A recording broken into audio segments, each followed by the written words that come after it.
à Dieu, alléluia, que le nom de l'Éternel soit béni, que le nom de l'Éternel soit célébré en majesté. Bienvenue sur une autre dimension avec Christ. Je suis le pasteur Henri Dibi, votre serviteur. Au nom du pasteur Kadiatou Dibi, nous vous souhaitons une cordiale bienvenue. Amen. Partagez ce direct, invitez vos amis et frères qui ne sont pas encore connectés. Appelez quelqu'un et dites à cette personne-là, connectez-vous, car Jésus a une parole pour vous. Alléluia, amen. L'Éternel est bon. C'est toujours pour moi une très grande joie d'être ici avec vous, amen. Et ensemble, avant de commencer notre temps d'enseignement et de prière, nous allons rendre grâce à l'Éternel et lui confier ces moments. Alléluia. Est-ce qu'on peut prier tous ensemble? Éternel, ô Dieu, nous te bénissons et nous te rendons grâce pour ta bonté, pour ta fidélité pour Jésus. Éternel, tu nous as préservés, alléluia, tout au long de cette semaine, amen, et nous croyons que tu vas continuer de nous révéler ta grandeur, de nous révéler ta puissance.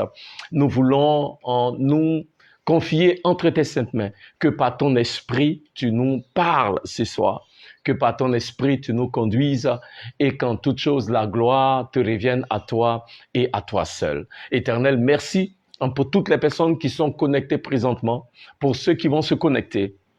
Il y avait que ces temps que nous allons passer dans ta présence, soit des temps où ta parole va opérer la restauration, la guérison, où ta parole va nous éclairer et nous faire du bien. Que ton nom soit loué. Merci, ô Dieu. À toi la gloire. Au nom de Jésus. Amen. Amen. Gloire à Dieu. Nous sommes aujourd'hui, c'est le dernier mardi, si je ne me trompe pas, de ce mois de mai. Alléluia, amen. L'Éternel, depuis le début d'année, amen, Dieu cette année a mis au cœur du pasteur Kadi que notre thème soit autour de celui de la consécration, amen. Et depuis le début de cette année, nous parlons de consécration, amen. Et Dieu étant fidèle, nous croyons que en cette année 2024, l'Éternel nous conduit à une dimension plus élevée dans notre consécration à l'Éternel notre Dieu, amen. Alléluia. Je prie que chacun de nous, amen, soit davantage consacré, soit davantage dévoué, amen, au Seigneur et à sa cause, et que nous soyons toujours des instruments entre ses saintes mains, pour que ceux qui ne le connaissent pas, au travers de nos vies, au travers de nos témoignages, viennent à confesser Jésus-Christ comme Seigneur et comme Sauveur. Gloire à Dieu, amen. En ce soir, nous voulons partager une parole avec vous, amen, que nous avons trouvé dans le livre de Genèse. Genèse chapitre 3, pardon, amen. Nous voulons parler d'un Dieu qui est toujours présent au rendez-vous, amen. Un Dieu qui n'est jamais en avance, qui n'est jamais en retard, mais qui est toujours à l'heure et qui est toujours là. Alléluia. La Bible nous dit dans le livre de Genèse, si vous avez vos Bibles, nous allons lire ensemble, Genèse chapitre 3, verset 8. Nous parlons de l'histoire d'Adam et Ève. Nous connaissons tous l'histoire d'Adam et Ève dans le jardin. Amen. L'Éternel leur a donné de cultiver le jardin et Dieu leur a dit, vous pouvez manger de tous les fruits des arbres qu'il y a dans le jardin, sauf un seul. Amen. Celui de la connaissance du bien et du mal. Amen. Et la Bible dit que Ève a été tentée par le diable, ou dirais-je, trompée par le diable, amen, et elle a mangé du fruit, elle en a donné à son mari, et après cette expérience-là, le Seigneur vient vers eux. En Genèse chapitre 3, à partir du verset 8. Et la Bible dit, « Et ils entendirent la voix du Seigneur Dieu, marchant dans le jardin à la fraîcheur du jour. » Alléluia, amen. J'aime ce passage, la Bible, dans la tradition que je lis, c'est le King James en français, ok, parce que dans le 8 secondes, c'est dit le soir, mais je préfère cet aspect-là qui dit la fraîcheur du jour. C'est là que le Seigneur est venu, amen. Et Adam et sa femme se cachèrent de la présence du Seigneur Dieu parmi les arbres du jardin. Verset 9, et le Seigneur Dieu appela Adam et lui dit, où es-tu? Alléluia, amen. Le titre de mon message ce soir, c'est où es-tu? Amen. Où es-tu, mon frère? Où es-tu, ma sœur? Cette question est la première question que l'Éternel pose à Adam. En fait, c'est la première question que Dieu pose. dans les Écritures. Ce qui nous fait comprendre que c'est une question qui est très importante, parce que c'est la première des questions que Dieu pose à l'homme. Adam, où es-tu? Nous connaissons tous l'histoire d'Adam et Ève, comme je l'ai dit tantôt. Dieu les a bénis, il les a placés dans le jardin et il leur a donné de cultiver le jardin. Alléluia. Seulement, il leur a interdit de ne pas manger de ce qu'on appelle le fruit interdit. Et nous savons tous comment est-ce que Adam et Ève ont fini par manger le fruit en désobéissance à ce que le Seigneur leur avait dit. Et la Bible dit, quand ils ont mangé du fruit, ils se sont cachés et l'Éternel est venu et l'Éternel dit à Adam, Adam, où es-tu? Alléluia. Quand nous regardons de près cette question, Dieu, la Bible nous dit, est venu à la fraîcheur du jour. Certainement, c'est une période à laquelle l'Éternel venait à chaque fois pour communier avec Adam. Et ce jour-là, quand Dieu arrive, il ne voit pas Adam au lieu où il le rencontre habituellement. Et Dieu demande, Adam, où es-tu? Quand j'entends cette question, déjà, je pense à deux choses. La première est que, qu'est-ce que la question veut dire? Quand Dieu lui dit, Adam, où es-tu? Amen. La première chose, c'est que Dieu arrive, il ne voit pas Adam. Et il dit, qu'est-ce qui se passe? Donc en fait, Dieu dit à Adam, Adam, qu'est-ce qui se passe? Ou pour aller plus loin, Dieu dit à Adam, Adam, où es-tu aujourd'hui dans ta vie? Qu'est-ce qui se passe dans ta vie aujourd'hui, Adam? Qu'est-ce qui se passe dans ta vie spirituellement? Qu'est-ce qui se passe, Adam, dans ta marche avec Dieu? Qu'est-ce qui se passe, Adam, dans la mission que je t'ai confiée? Qu'est-ce qui se passe, Adam, dans ton ministère et dans ton mariage? Qu'est-ce qui se passe, Adam, dans tes affaires? Adam, qu'est-ce qui se passe dans ta vie? Et je ne te vois pas. Alléluia. Donc, quand je vois cette question, la première chose que je me dis, c'est que Dieu dit à Adam, Adam, qu'est-ce qui se passe dans ta vie? Parce que je ne te vois pas. OK? Qu'est-ce qu'il y a? Les Ivoiriens diront, il y a quoi, Adam? Amen. Deuxièmement, Dieu ne voit pas Adam. Et Dieu dit, Adam, où es-tu? Ou, dirais-je, Adam, où te caches-tu? Ou je vais aller plus loin, Adam, que me caches-tu? Adam, quelles sont les parties de ta vie que tu me caches? Adam, quelles sont les choses dans ta vie que tu me caches? Adam, te caches-tu parce que tu sais ce que tu as fait et la culpabilité et la honte te conduisent à te cacher. Amen. Donc, premièrement, Dieu dit, où es-tu? En le disant, il lui dit, qu'est-ce qui se passe dans ta vie, Adam? Deuxièmement, Adam, où es-tu? Adam, où te caches-tu? Adam, qu'est-ce qui se passe dans ta vie que tu me caches? Adam, te caches-tu parce que tu te sens coupable pour ce que tu as fait? Parce que vous et moi sommes sans ignorer que Dieu est omniscient. Ça veut dire que Dieu connaît toutes choses. Alléluia. Amen. Donc Dieu savait ce qu'Adam avait fait. Amen. Donc Dieu lui demande, Adam, où es-tu? Comme pour lui dire, Adam, que me caches-tu? Et troisièmement, quand Dieu lui demande, Adam, où es-tu? Dieu est en train de lui dire, Adam, je ne te trouve pas à ce lieu-là, là où je t'ai positionné. Dieu avait positionné Adam à un lieu précis, là où il le rencontrait, là où il est supposé le rencontrer. Et quand il arrive, Dieu se rend compte que Adam n'est pas à cette place-là, là où Adam est supposé être. Bien-aimé, il y a un lieu pour chacun de nous en tant qu'enfants de Dieu, là où nous sommes supposés être. Là où le Seigneur nous rencontre, la Bible nous dit, dans le livre d'Exode, chapitre 25, au verset 22, Dieu a dit à Moïse, je te rencontrerai quand le tabernacle sera bâti au propitiatoire. Alléluia, amen. Gloire à Dieu. Le propitiatoire, c'est ce lieu-là au-dessus de l'arche de l'Alliance. L'arche de l'Alliance qui était placée dans le lieu très saint. Et Dieu dit, c'est là où vous avez déjà entendu parler de la gloire Shekinah. C'est-à-dire que la présence manifeste de Dieu. Dieu dit, c'est là où ma présence va se manifester. Et il dit à Moïse, Moïse, c'est à ce lieu-là que je vais te rencontrer. Donc là où Dieu avait ordonné à Moïse de le rencontrer, c'était au propitiatoire et nulle part d'autre. Donc quand Dieu arrive au propitiatoire, il est en droit de se demander si Moïse n'est pas là. Moïse, où es-tu? Bien-aimé, où est cet endroit-là? Là où Dieu est supposé vous rencontrer. Là où Dieu est supposé me rencontrer. Alléluia.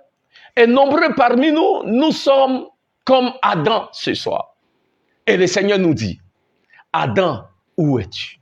Le Seigneur nous dit, mon fils, ma fille, où es-tu? Car je suis venu à ce lieu-là, là où nous sommes supposés nous rencontrer. Je suis à l'heure au rendez-vous. Je suis exactement à ce lieu-là, là où nous sommes supposés nous rencontrer, mais je ne te vois pas. Où es-tu? Aujourd'hui, nous sommes nombreux à avoir déserté ce lieu de rendez-vous-là, ok, que nous sommes supposés avoir avec l'Éternel notre Dieu. Pour une raison ou pour une autre. Comme Adam et Ève, Dieu demande qu'est-ce qui se passe dans nos vies. Comme Adam et Ève, Dieu demande qu'est-ce que nous lui cachons. Comme Adam et Ève, Dieu nous demande pourquoi nous ne sommes pas à ce lieu-là, là où lui-même, il nous a établis. Dieu dit, Adam, où es-tu?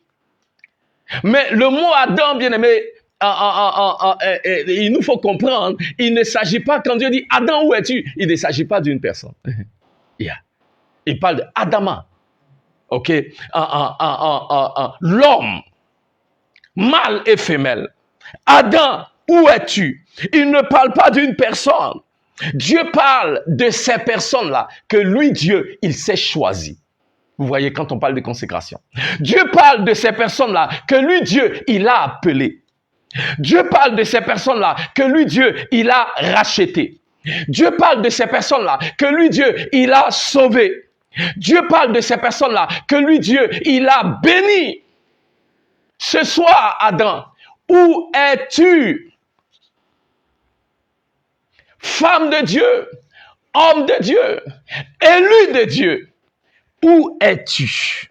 Car l'Éternel est au lieu de rendez-vous, est au lieu de rencontre. Et l'Éternel nous dit, où est-ce que nous sommes? Et l'Éternel, quand je lis le passage, j'ai dit, Seigneur, la Bible dit, au verset 8, il dit, l'Éternel, sachant ce que Adam et Ève avaient fait, la Bible dit, et ils entendirent la voix du Seigneur, verset 8, Dieu, marchant dans le jardin à la fraîcheur du jour. En dépit de la rébellion et de la désobéissance d'Adam et Ève, la Bible nous dit, et j'aime le passage, que Dieu est quoi? Venu. Bien-aimés, nous servons un Dieu qui vient toujours. Quels que soient nos manquements, quelles que soient nos faiblesses, quelle que soit notre infidélité, l'Éternel, notre Dieu, il fait quoi? Il vient toujours. C'est l'Éternel Dieu qui est venu vers eux après qu'ils aient commis leur forfait. C'est l'Éternel Dieu qui est venu à leur recherche. Alléluia. Amen. Nous servons un Dieu qui est fidèle. Nous servons un Dieu qui est bon. Et même quand nous ne sommes pas fidèles, lui, il demeure quoi? Fidèle. L'Éternel est venu. Il n'a pas regardé à sa sainteté qui ne peut supporter le péché. Il est venu.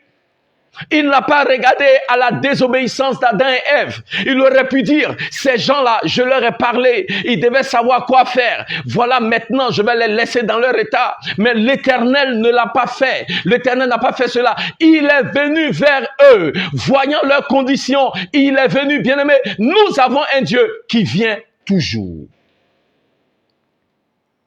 Quand les disciples, dans le livre de Matthieu, chapitre 14, étaient en train de traverser en la mer, et pendant que le Seigneur Jésus leur avait dit, allez-y de l'autre côté de la rive, et la Bible dit, il est monté sur la montagne pour prier, et pendant qu'il traversait, la tempête s'est levée, et ils se débattaient, ils pensaient qu'ils allaient mourir, et ils se disaient, Seigneur, il en est fini pour nous, et la Bible dit, dans ces moments difficiles-là, dans ces moments d'épreuve, Jésus est venu vers les disciples, marchant sur l'eau. Dis à quelqu'un, il vient toujours. Alléluia.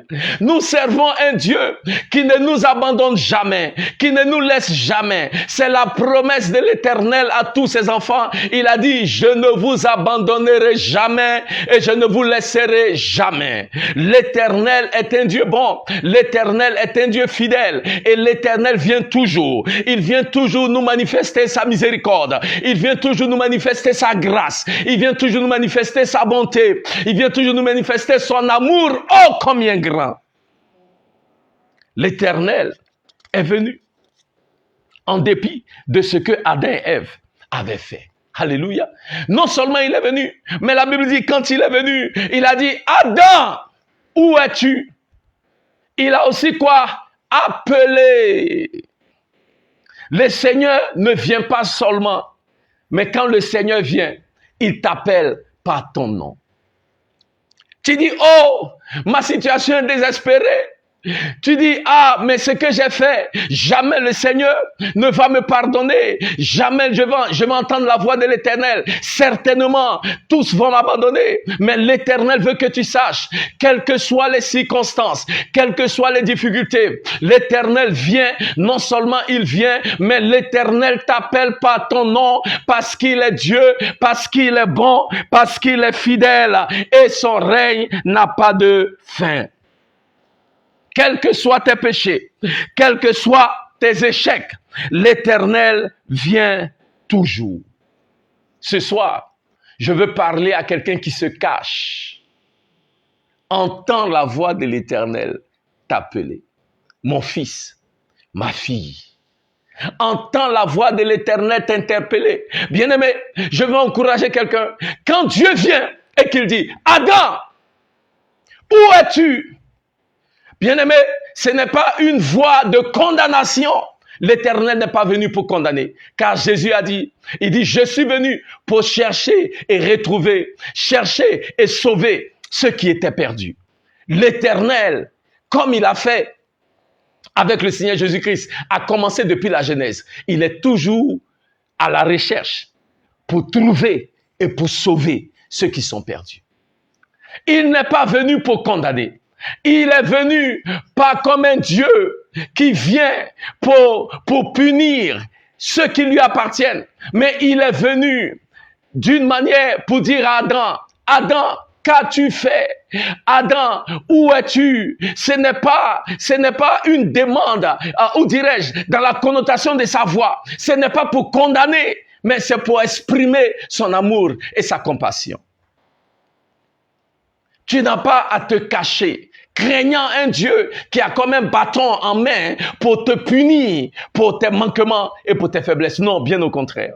Le Seigneur vient et Dieu dit, où es-tu? Parce que le secours que tu recherches, c'est en lui. La solution que tu recherches, c'est en lui. Alléluia. Parce que bien que ce soit lui à qui ils avaient fait le tort, la solution venait aussi de lui. Donc le Seigneur est venu pour leur apporter quoi? La solution. Nous pouvons venir au Dieu, car Christ a déjà été offert comme sacrifice expiatoire. Romains chapitre 3, verset 25. Ça veut dire que Christ a été offert pour apaiser la colère de Dieu. Vous et moi, nous n'avons pas à craindre quand Dieu nous dit, où es-tu? Quand Dieu me dit, où suis-je? Vous et moi n'avons pas à craindre la présence de l'Éternel parce que nous nous sentons indignes. Adam et Ève n'étaient pas là ce jour-là à cause du péché qu'ils avaient commis, à cause du forfait qu'ils avaient commis. Ils ne se sentaient plus dignes. Ils estimaient qu'ils ne méritaient plus l'amour, l'attention de ce Dieu-là. Et je ne sais pas où tu es ce soir, mon frère, ma soeur. Mais l'Éternel m'envoie avec un message pour quelqu'un ce soir qui ne se sent pas digne. L'Éternel m'envoie avec un message pour quelqu'un ce soir qui dit, je me suis trop éloigné du Seigneur. Le Seigneur te dit, mon frère, ma soeur, où es-tu? Mon enfant, mon fils, où es-tu? Alléluia. Où es-tu? Vous savez, il y a une chose avec l'Éternel qui m'éblouit toujours. C'est l'amour, cet amour-là que l'Éternel manifeste. C'est pourquoi Romains chapitre 5 verset 8 nous dit que Dieu a manifesté son amour envers nous. Car pendant que nous étions encore quoi? Pécheurs, Christ est mort pour nous. Dieu n'a pas attendu que nous soyons justes. Dieu n'a pas attendu que nous soyons des hommes et des femmes parfaites. La Bible dit, c'est pendant que nous étions pécheurs que Christ est mort. Quel amour! Quel amour! Quel amour! Et ce Dieu-là n'a pas changé.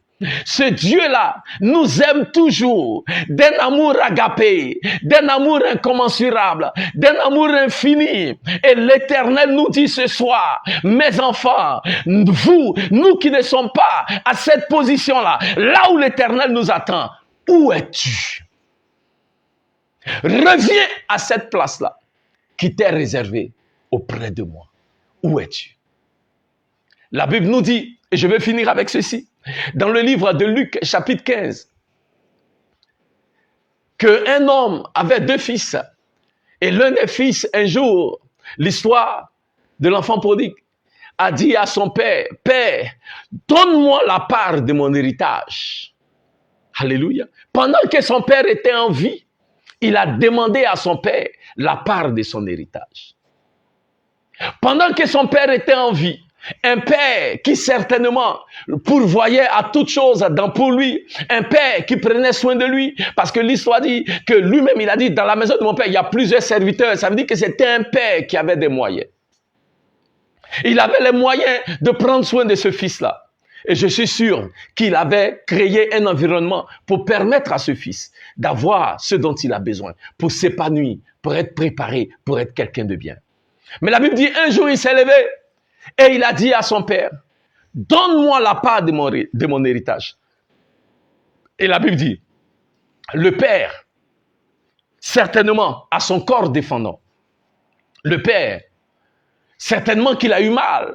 Parce que comment est-ce que mon enfant peut me dire de lui donner son héritage pendant que je suis en vie? C'est comme me dire, Père, j'aurais souhaité que tu sois mort. Et le père, lui a donné sa part d'héritage. Et la Bible dit, il est allé et il a vécu une vie de débauche et dilapidé tout ce que son père lui avait donné. Et la Bible dit, mais ce fils-là, un jour arriva, où ce fils-là avait tout perdu. Et sa vie, il s'est retrouvé dans une telle bassesse que la Bible nous dit, il cherchait à manger la nourriture des pourceaux. Imaginez-vous que quelqu'un se retrouve à convoiter la nourriture des pauvres. Quelle bassesse. Mais la Bible dit, il est revenu à ses sens et il a dit, je vais retourner à la maison de mon père. Mais regardez cette partie de l'histoire qui bénit mon cœur. La Bible dit que quand il est retourné, et arrivé non loin de la maison de son père, la Bible dit, le père l'ayant aperçu de loin. Ah, gloire à Dieu. Bien-aimé, le père l'ayant aperçu de loin. Comment le père l'a aperçu? Quelqu'un n'est pas allé dire au père, ton fils arrive. Comment le père l'a aperçu? Il n'y avait pas de cellulaire. Il n'a pas appelé son père avant de venir. Comment le père l'a aperçu? Ça veut dire que le père, de temps à autre, ou dirais-je, peut-être chaque jour, ouvrait un peu la fenêtre pour voir si son fils était en train de revenir. Chaque jour, il ouvrait un peu la fenêtre. En fait, le père ouvrait la fenêtre et il disait, « Mon fils, où es-tu? » Oh, bien-aimé, je veux t'encourager ce soir. Je ne sais pas quelle part de l'héritage que tu as pris. Et comme ce jeune homme, tu t'es retrouvé dans une vie de débauche. Tu t'es retrouvé dans des situations compliquées. Et tu te dis, est-ce que je peux retourner à la maison de mon père? Pense à ce père-là qui chaque jour regardait par la fenêtre et se disait, mon fils, où es-tu? Mon fils, où es-tu? Avec cet espoir l'espoir que le Fils allait revenir un jour. Et la Bible dit, quand le Fils est revenu, le Père a couru vers le Fils. Oh bien-aimé, ce soir, l'Éternel regarde chaque jour à sa fenêtre et il dit, mon fils, ma fille, où es-tu? Pourquoi? Parce que l'Éternel nourrit en son cœur le désir de te retrouver en communion avec lui, le désir de te voir, alléluia, pour que lui, il puisse déverser sur toi une grande bénédiction et te restaurer à la position là où tu es supposé être. Ta place, ce n'est pas là où tu es aujourd'hui. Ta place, ce n'est pas à travailler avec à travailler comme cet enfant prodigue, à nourrir les porceaux et même chercher à manger la nourriture, à nourrir les porcs et même chercher à manger la nourriture des porcs. Non.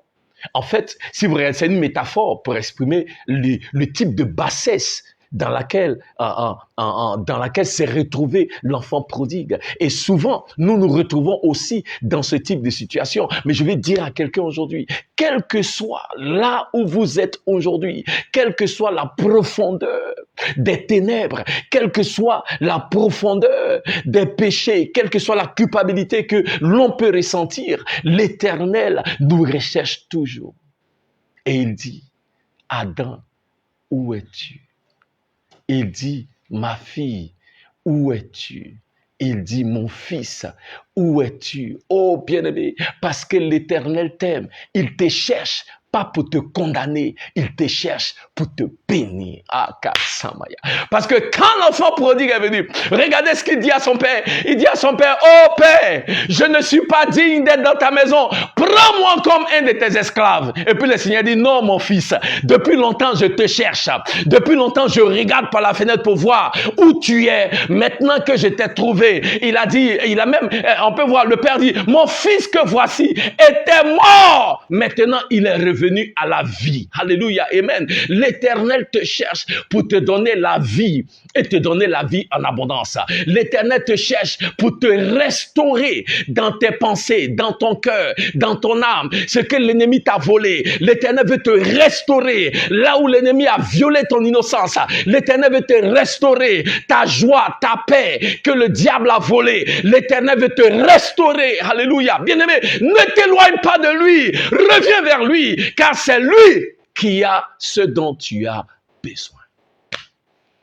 Adam, où es-tu? Dieu est toujours présent. Dieu est toujours à l'heure. Dieu est toujours au rendez-vous. Seras-tu à la position qu'il faut? Vas-tu permettre à l'orgueil? Vas-tu permettre aux choses de ce monde de t'éloigner de cette place de choix que l'Éternel t'a réservée auprès de lui? Vas-tu permettre aux religions? Vas-tu permettre aux traditions des ancêtres? Vas-tu permettre aux soucis de cette vie, à ce que quelqu'un t'a fait, à ce que quelqu'un ne t'a pas fait, à ce que ton père a fait, ta mère a fait, des frères ou des sœurs, à t'éloigner de cette place-là que l'Éternel t'a réservée auprès de lui? Les anglophones disent, it is not worth it. Ça veut dire que quelles que soient ces choses-là, ça ne vaut pas ta place de choix auprès du Père. Tu es précieux à ses yeux. Tu es précieuse à ses yeux. C'est pourquoi, comme je vous l'ai dit, avec l'histoire d'Adam et Ève, en dépit de ce qu'ils ont fait, l'Éternel est venu et l'Éternel les a appelés par leur nom. L'Éternel vient ce soir pour quelqu'un. Je ne sais pas à qui je parle ce soir, mais je veux te dire, l'Éternel vient pour toi. Il vient pour toi. Et l'Éternel, comme il a fait avec Adam, il t'appelle par ton nom. Et il dit, Henri, où es-tu? Joseph, où es-tu? Jeanne, où es-tu? Odette, où es-tu? Ma fille, mon fils, où es-tu? Où es-tu? Où es-tu? Je veux prier. Éternel, ô Dieu. Ah, Samaya Koriabas. Araka Samaya Koriabas. Araka Samaya Koriabas. Arako Semaya Koriabas Santaya. Araka Samaya Koriabas Santaya. Ah, Samaya Koriabas. Je vois quelqu'un revenir. Je vois quelqu'un entendre la voix de l'Éternel ce soir. Oui, mon frère, ma soeur, c'est à toi que l'Éternel parle. Je vois quelqu'un, je vois l'image de quelqu'un qui entend la voix de l'Éternel et qui revient vers lui. Tu allais comme dans une direction et tu as entendu la voix de l'Éternel et maintenant, tu fais un choix conscient de revenir sur tes pas pour revenir prendre ta place auprès de ce Dieu-là qui t'aime et qui veut ce qu'il y a de meilleur pour toi.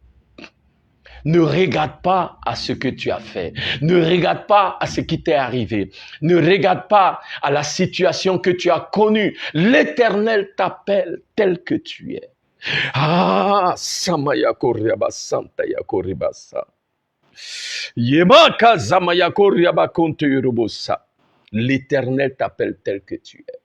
C'est quand Adam et Ève ont répondu que l'Éternel les a couverts. Ah, c'est Maya Koriaba. Ils seraient certainement restés dans la nudité s'ils voulaient continuer de se cacher. Mais quand ils ont répondu, l'Éternel les a couverts. Ce soir, l'Éternel te couvre.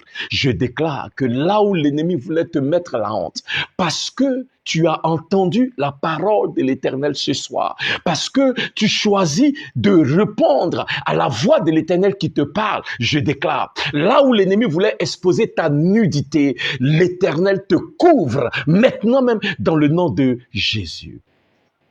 Ah, là où l'ennemi voulait t'exposer, je déclare la confusion dans le camp de l'ennemi. Les voix qui se sont élevées pour libérer le déshonneur dans ta vie, la disgrâce, pour mettre la honte sur toi. Je déclare, l'Éternel réduit au silence ces langues-là. La voix de l'Éternel s'élève et parle plus fort que les voix mensongères qui se sont levées contre toi. Je déclare une saison de restauration dans la vie de quelqu'un qui m'entend ce soir. Une saison de restauration. Une saison de restauration. Ah, j'entends l'Éternel me dire, il y a quelqu'un, tu entends plusieurs voix, tu entends plusieurs voix. Il y a des voix qui te disent, oui, c'est le chemin, prends ce chemin-là. Il y a d'autres voix qui te disent, non, on ne prend pas cet autre chemin. Mais ce soir, je vais dire à quelqu'un, entends la voix de l'Éternel qui te parle et qui te dit, reviens à moi. Ah, Samaya Koriaba, j'entends la voix de l'Éternel qui dit, malheur à l'homme qui met sa confiance en l'homme. Alléluia. Ne regarde pas à ce que les hommes te disent. Entends la voix de l'Éternel. Reviens à l'Éternel, à ce lieu-là que l'Éternel a préparé pour toi. Alléluia. Reviens à l'Éternel, au propitiatoire. Ce lieu-là, à Kazimaya. Parce que Jésus-Christ, dans la nouvelle alliance, est notre propitiatoire. Alléluia. En Jésus-Christ. Alléluia. Amen. Tu peux entendre la voix de Dieu, te parler et te donner les instructions par rapport à ce que Dieu veut que tu fasses. Ce soir, quelqu'un entend la voix de l'Éternel.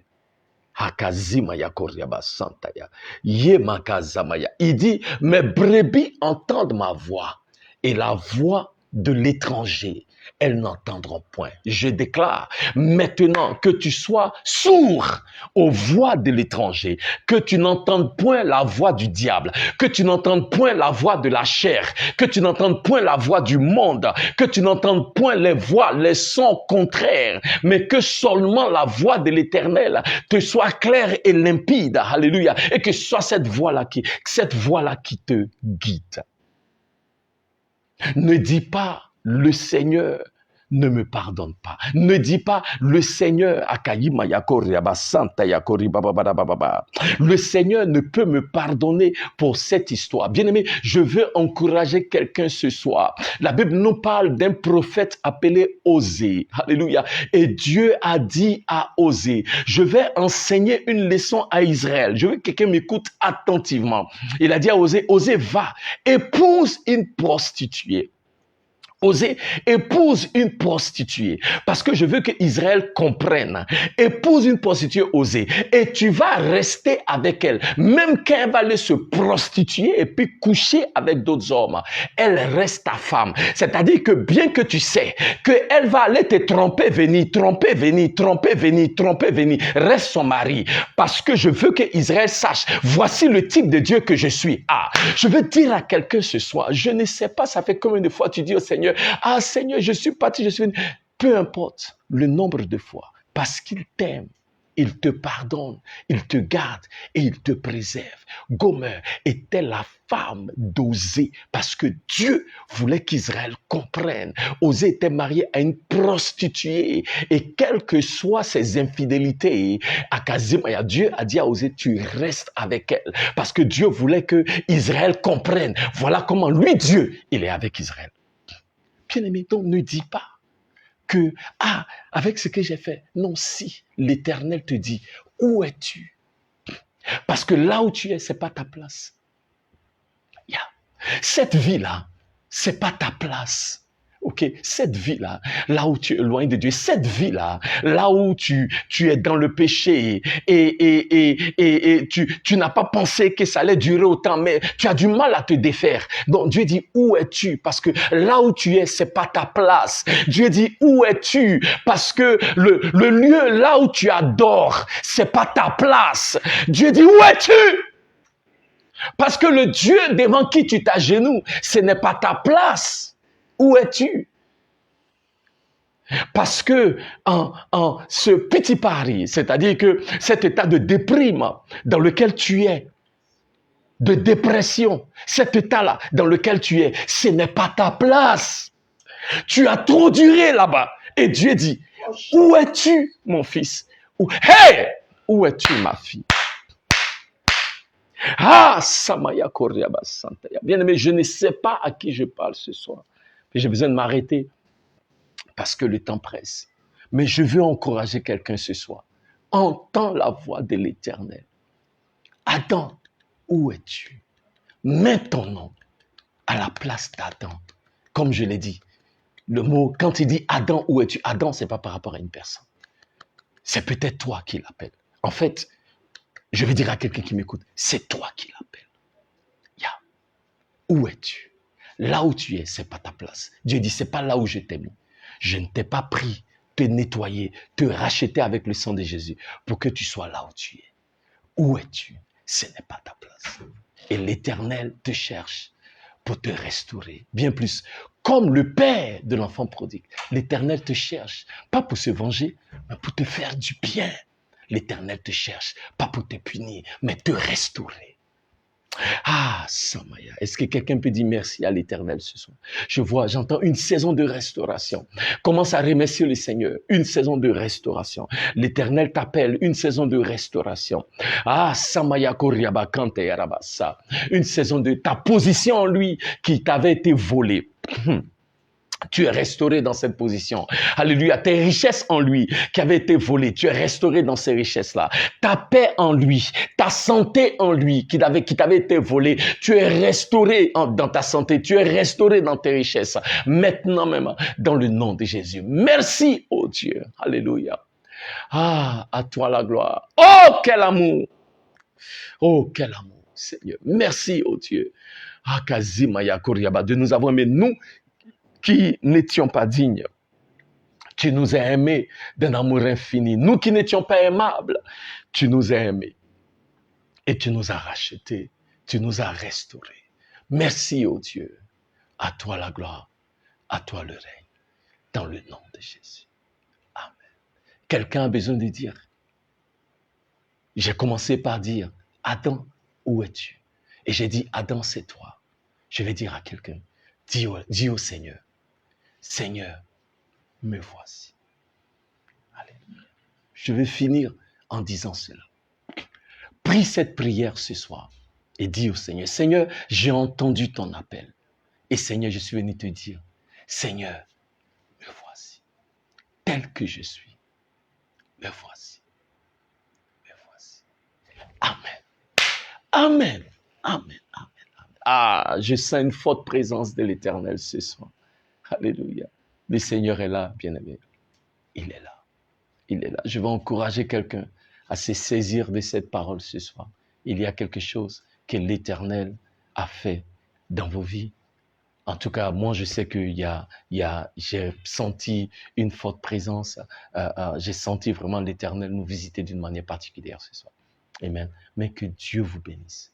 Que Dieu vous bénisse. Dis à l'Éternel en cette saison de consécration, aujourd'hui plus que jamais, dis-lui, Seigneur, me voici. Je ne me cache plus. Seigneur, me voici. Je ne vais pas fuir loin de toi. Seigneur, me voici. Je suis là pour toi. Amen. Que l'Éternel vous bénisse. Que l'Éternel vous garde. Nous voulons vous donner rendez-vous sur cette même plateforme le samedi à partir de 18h30. Vous ne voulez pas rater. Dieu va continuer de nous visiter. Ce sera un temps puissant d'adoration. Alléluia. Pour venir et nous consacrer à nouveau à l'Éternel, nous abandonner à lui. Alléluia. Car lui seul mérite nos louanges. Lui seul est digne. Alléluia. Que Dieu vous bénisse et rendez-vous pour samedi 18h30 sur notre plateforme préférée, Une autre dimension avec Christ. Soyez bénis. Amen.